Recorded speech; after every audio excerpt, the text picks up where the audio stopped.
नमस्कार, daily line के news file bulletin में आपका स्वागत है। मैं हूं किरण।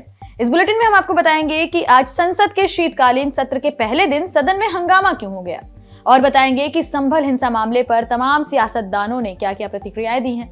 इसके साथ ही आपको जानकारी देंगे कि पड़ोसी मुल्क पाकिस्तान में ऐसा क्या हुआ कि 5 दिन में 100 से ज्यादा लोगों की मौत हो गई। लेकिन उससे पहले नजर आज की हेडलाइंस पर। संसद के शीतकालीन सत्र के पहले दिन जमकर हुआ हंगामा। 27 नवंबर तक स्थगित हुई सदन की कार्रवाई। संभल हिंसा मामले पर सपा सांसद जियाउर रहमान बर्क और विधायक के बेटे पर हिंसा भड़काने की एफआईआर दर्ज, अब तक 25 लोग गिरफ्तार। दिल्ली चुनाव से पहले आम आदमी पार्टी का ऐलान, दोबारा शुरू की बुजुर्गों की पेंशन स्कीम, 4 लाख से ज्यादा सीनियर सिटीजन को मिलेगा फायदा। आईपीएल मेगा ऑक्शन का आज रहा दूसरा दिन। विलियमसन, रहाणे समेत 6 बड़े चेहरों पर नहीं लगी बोली। पहले दिन लखनऊ ने ऋषभ पंत को 27 करोड़ में खरीदा। पाकिस्तान में शिया सुन्नी संप्रदाय के बीच हिंसा जारी, 5 दिन में 150 लोगों की हुई मौत। 7 दिन के सीजफायर पर हुआ समझौता। चर्चा करेंगे खबरों की विस्तार से। रुक करेंगे पहली खबर की ओर। संसद का शीतकालीन सत्र आज से शुरू हो गया है। सदन की कार्यवाही जबरदस्त हंगामे के साथ हुई। राज्यसभा और लोकसभा में विपक्ष ने संभल और अडानी मामले पर चर्चा की, जिसे लेकर हंगामा इतना बढ़ गया कि कार्यवाही को स्थगित करना पड़ा। वहीं दोबारा कार्यवाही शुरू होते ही विपक्ष ने एक बार फिर से हंगामा कर दिया। इसके बाद स्पीकर ने सदन की कार्यवाही 27 नवंबर तक स्थगित कर दी है। आपको बता दें कि संसद का शीतकालीन सत्र 20 दिसंबर तक चलेगा। इसी बीच केंद्र सरकार कुल 16 बिल पेश कर सकती है। इस सत्र में 5 नए विधेयक पेश होंगे। वक्फ संशोधन समेत 11 अन्य विधेयकों को चर्चा के लिए सूचीबद्ध किया गया है। बढ़ेंगे अगली खबर की ओर। यूपी के संभल में जामा मस्जिद के सर्वे के दौरान हिंसा भड़क गई और इस हिंसा में 4 लोगों की मौत हो गई। पुलिस ने हिंसा से जुड़े मामले में 7 एफआईआर दर्ज की है। इसमें 6 नामजद और 2500 से ज्यादा अज्ञात हैं। पुलिस ने सपा सांसद जियाउर रहमान बर्क और सदर विधायक नवाब इकबाल महमूद के बेटे सुहेल इकबाल पर हिंसा भड़काने की एफआईआर दर्ज की है। वहीं अब तक इस मामले में 25 लोगों की गिरफ्तारी हुई है।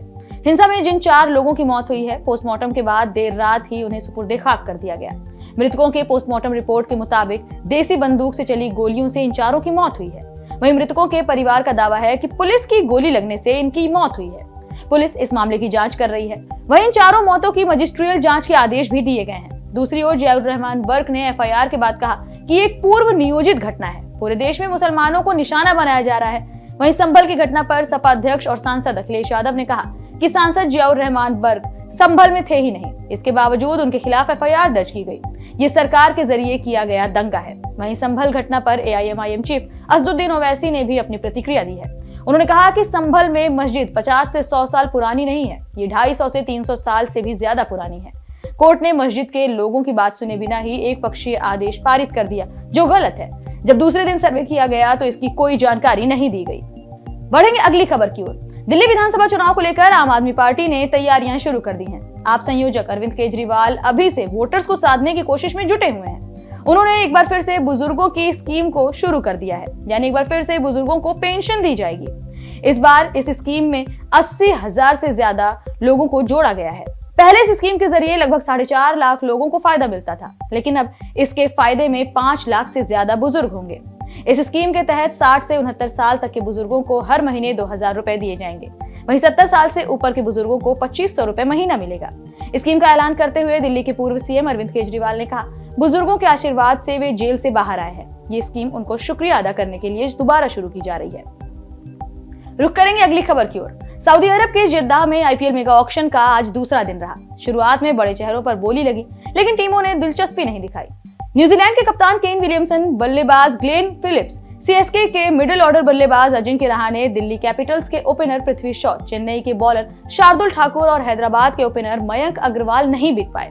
नीलामी के दूसरे दिन सबसे महंगे ऑलराउंडर रहे मार्को यानसेन, जिन्हें पंजाब ने 7 करोड़ में खरीदा है। वहीं इस ऑक्शन में सैम करन, कृणाल पांड्या और वॉशिंगटन सुंदर जैसे क्वालिटी ऑलराउंडर सस्ते में बिके। दूसरी ओर ऑक्शन के पहले दिन रविवार को कुल 72 खिलाड़ी बिके, जिनमें सबसे महंगे ऋषभ पंत रहे। ऋषभ पंत को लखनऊ सुपर जायंट्स ने 27 करोड़ में खरीदा है, जबकि श्रेयस अय्यर को 26 करोड़ 75 लाख में पंजाब ने खरीदा है।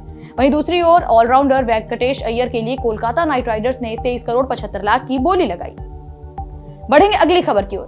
पाकिस्तान में शिया सुन्नी संप्रदाय के बीच लंबे समय से हिंसा जारी है। इस हिंसा में अब तक 150 लोगों की मौत हो चुकी है।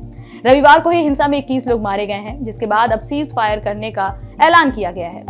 इस भीषण हिंसा के बाद दोनों संप्रदायों के बीच एक अहम बैठक हुई, जिसमें शिया और सुन्नी संप्रदाय के लोगों ने अगले 7 दिनों तक सीज फायर करने का फैसला लिया है। हिंसा का ये मामला पाकिस्तान के खैबर पख्तूनख्वा प्रांत के खुर्रम जनजातीय जिले में हुआ। खैबर पख्तूनख्वा में शिया सुन्नी संप्रदाय के बीच 21 नवंबर को हिंसा शुरू हुई थी।